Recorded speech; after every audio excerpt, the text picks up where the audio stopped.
Assalamualaikum warahmatullahi wabarakatuh. Perkenalkan, nama saya Dede Ipan dengan nomor NIM 289205036. Saya dari Prodi Manajemen, Fakultas Ekonomi dan Bisnis. Di sini saya akan menjelaskan mengenai materi Otoritas Jasa Keuangan untuk memenuhi tugas ujian tengah semester genap tahun 2023. Otoritas Jasa Keuangan atau OJK. Pengertian Otoritas Jasa Keuangan atau OJK sebagai kita ketahui, Indonesia sempat mengalami krisis moneter pada tahun 1998. Hal ini mengakibatkan porak-porandanya perekonomian Indonesia. Saat itu, membuat terbelakangi pemerintah untuk mencari solusi dalam menangani hal tersebut agar tidak terulang kembali pada masa yang akan datang. Otoritas Jasa Keuangan sendiri dapat diartikan sebagai sebuah lembaga pengawas jasa keuangan seperti industri, perbankan, pasar modal, reksadana, perusahaan pembiayaan, dana pensiun, dan asuransi. Otoritas Jasa Keuangan sendiri termasuk lembaga yang independen dan bebas dari campur tangan pihak lain, yang mempunyai fungsi, tugas, dan wewenang pengaturan, pengawasan, pemeriksaan, dan penyidikan sebagaimana dimaksud dalam Undang-Undang Nomor 21 Tahun 2011. Peran Otoritas Jasa Keuangan. Otoritas Jasa Keuangan dalam menjalankan tugasnya pasti mempunyai cita-cita yang ingin dicapai. Cita-cita Otoritas Jasa Keuangan ini tertuang pada visi yang ingin dicapai. Untuk mencapai visi, maka perlu dibentuknya misi, agar visi yang diinginkan bisa terpenuhi kemudian hari. Adapun visi dari Otoritas Jasa Keuangan ini adalah menjadi lembaga penguas industri jasa keuangan yang tercapainya melindungi kepentingan konsumen dan masyarakat, dan mampu mewujudkan industri jasa keuangan menjadi pilar perekonomian nasional yang berdaya saing global, serta dapat memajukan kesejahteraan umum. Misi Misi yang dijalankan oleh Otoritas Jasa Keuangan ini antara lain yang pertama ada mewujudkan terselenggaranya seluruh kegiatan di dalam sektor jasa keuangan secara teratur, adil, transparan, dan akuntabel. Yang kedua, mewujudkan sistem keuangan yang tumbuh secara berkelanjutan dan stabil. Kemudian yang terakhir, melindungi kepentingan konsumen dan masyarakat. Lalu selanjutnya ada tujuan dari OJK tersendiri. Yang pertama ada keseluruhan kegiatan di dalam sektor jasa keuangan terselenggara secara teratur, adil, transparan, dan akuntabel. Yang kedua, mampu mewujudkan sistem keuangan yang tumbuh secara berkelanjutan dan stabil. Yang ketiga, mampu melindungi kepentingan konsumen dan masyarakat. Selanjutnya, otoritas jasa keuangan termasuk lembaga yang independen dan bebas dari campur tangan pihak lain, yang mempunyai fungsi, tugas, dan wewenang berikut adalah fungsi, tugas, dan wewenang dari otoritas jasa keuangan.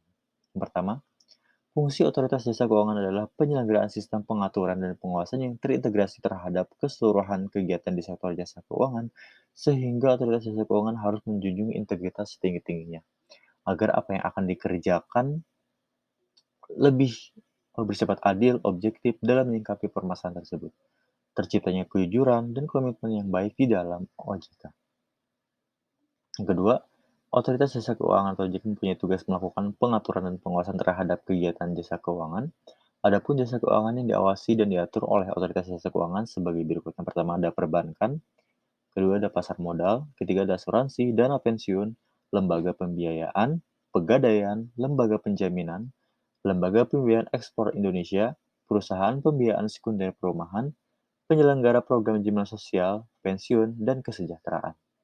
Yang ketiga, dalam mengemban tugas sudah diamanahkan Otoritas Jasa Keuangan mempunyai wewenang sebagai berikut. Tugas pengaturan menetapkan peraturan terkait sektor jasa keuangan sesuai undang-undang yang berlaku, mulai dari peraturan mengenai pengawasan, pelaksanaan tugas, struktur organisasi, tata cara pengelolaan, sanksi, dan sebagainya.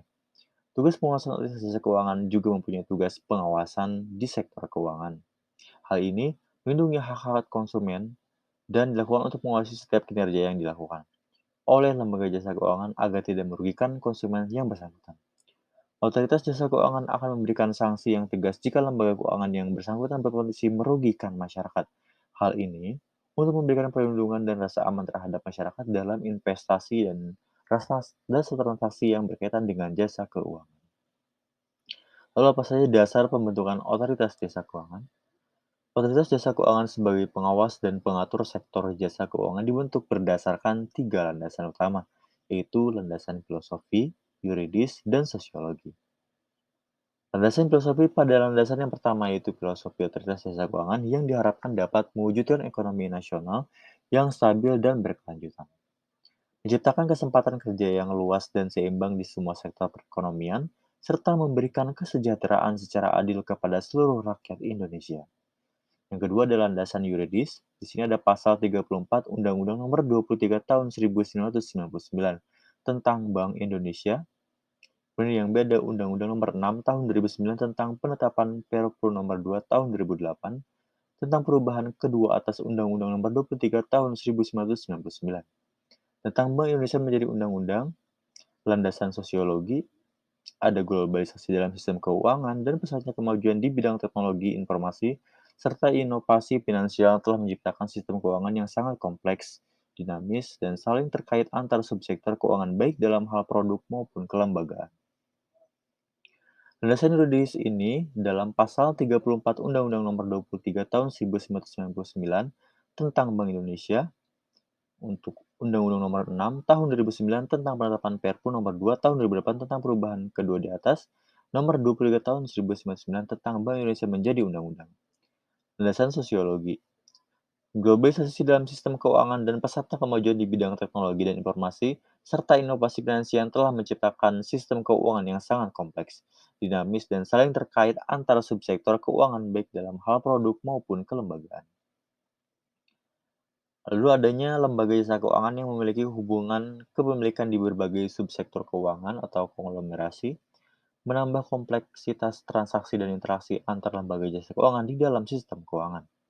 Banyaknya permasalahan lintas sektoral di sektor jasa keuangan yang meliputi tindakan moral hazard, belum optimal perlindungan konsumen jasa keuangan dan tangguhnya stabilitas sistem keuangan.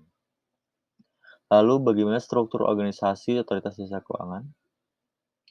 Struktur organisasi adalah suatu susunan komponen-komponen atau unit-unit kerja dalam sebuah organisasi. Susunan ini menunjukkan hubungan antara setiap posisi yang dikerjakan struktur organisasi, menggambarkan dengan jelas tugas dan tanggung jawab yang diemban setiap pelaku kegiatan dan batasan-batasan dalam menjalankan kegiatan tersebut. Dengan demikian, akan menjalankan kegiatan tersebut memudahkan setiap orang dalam menjalankan tugasnya. Dalam sebuah lembaga, organisasi, maupun perusahaan pasti mempunyai struktur organisasi yang dibuat untuk menjalankan aktivitas organisasi tersebut.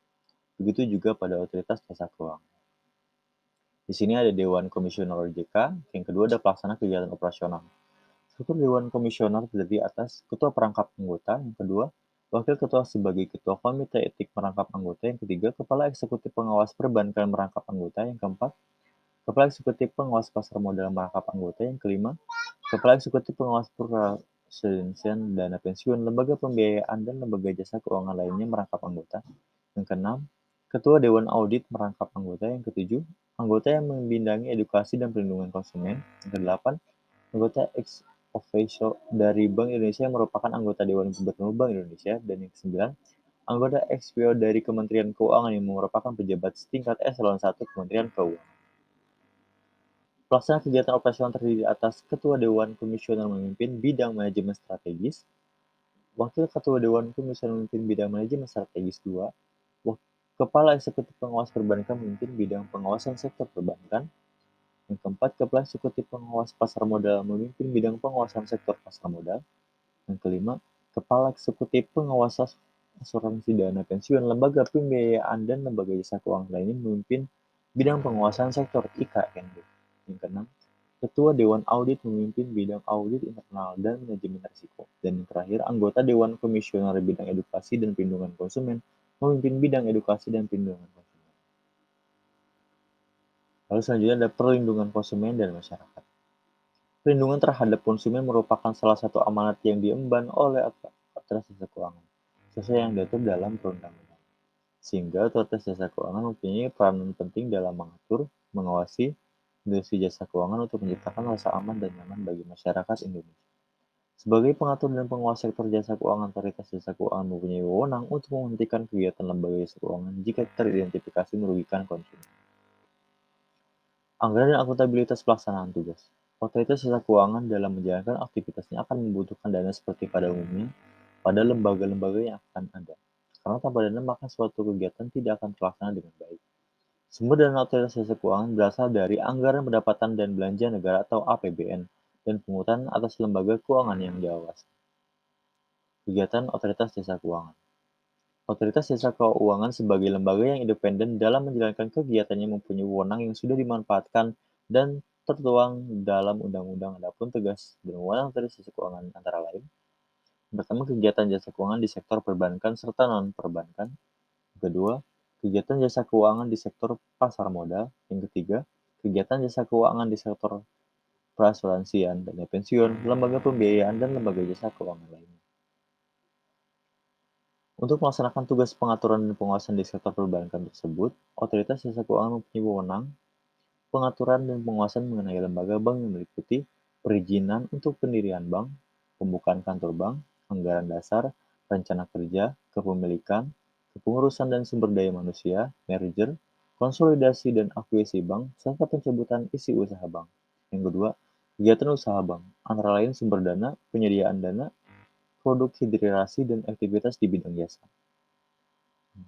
Yang B, pengaturan dan pengawasan mengenai kesehatan bank yang meliputi likuiditas, rentabilitas, solvabilitas, kualitas aset, rasio kecukupan modal minimum, batas maksimum pemberian kredit, rasio pinjaman terhadap simpanan dan pencadangan bank. Kedua, laporan bank yang terkait dengan kesehatan dan kinerja bank. Yang ketiga, sistem informasi debitur. Yang keempat, pengujian kredit. Yang kelima, standar akuntansi bank. Pengaturan dan penguasaan mengenai aspek kehati-hatian bank meliputi manajemen risiko, tata kelola bank, prinsip mengenal nasabah, dan anti pencurian uang. Yang keempat, pencegahan pembiayaan terorisme dan kejahatan perbankan. Dan yang terakhir, pemeriksaan bank. Untuk melaksanakan tugas pengaturan, OJK mempunyai wewenang yang pertama menetapkan peraturan pelaksanaan undang-undang, yang kedua menetapkan peraturan perundang-undangan di sektor jasa keuangan, yang ketiga menetapkan peraturan dan keputusan OJK, yang keempat menetapkan peraturan mengenai penguasaan di sektor jasa keuangan, yang kelima menetapkan kebijakan mengenai pelaksanaan tugas dari OJK tersebut, yang keenam menetapkan peraturan mengenai tata cara penetapan perintah tertulis terhadap lembaga jasa keuangan dan pihak tertentu, yang ketujuh menetapkan peraturan mengenai tata cara penetapan pengelola starter pada lembaga jasa keuangan. Yang kedelapan, menetapkan struktur organisasi dan infrastruktur serta mengelola, memelihara, dan menata usaha kekayaan dan kewajibannya. Yang kesembilan, menetapkan peraturan mengenai tata cara pengenaan sanksi sesuai dengan ketentuan peraturan perundang-undangan di sektor jasa keuangan. Lalu di sini ada kode etik OJK, itu antara lain kode etik otoritas jasa keuangan dalam menjalankan tugas dan tanggung jawabnya sebagai pengatur dan pengawas sektor jasa keuangan juga mempunyai keterbatasan dalam menjalankan kegiatannya. Hal ini diatur dalam kode etik otoritas jasa keuangan, yaitu berupa norma dan asas mengenai kepantasan dan kepantasan yang wajib dipatuhi dan dilaksanakan oleh seluruh anggota Dewan Komisioner, oleh pejabat, dan pegawai otoritas jasa keuangan dalam melaksanakan tugas. Ini daftar pustakanya dari Raharjo Ardi pada tahun 2015 mengenai bank dan lembaga keuangan non-bank di Indonesia edisi pertama tahun 2015. Diterbitkan di Jakarta pada tahun 2003, lalu ada kewirausahaan, pedoman praktis, kiat dan menuju sukses edisi revisi Jakarta terbit Salemba. Demikian presentasi yang dapat saya sampaikan, kurang lebihnya mohon maaf. Wassalamualaikum warahmatullahi wabarakatuh.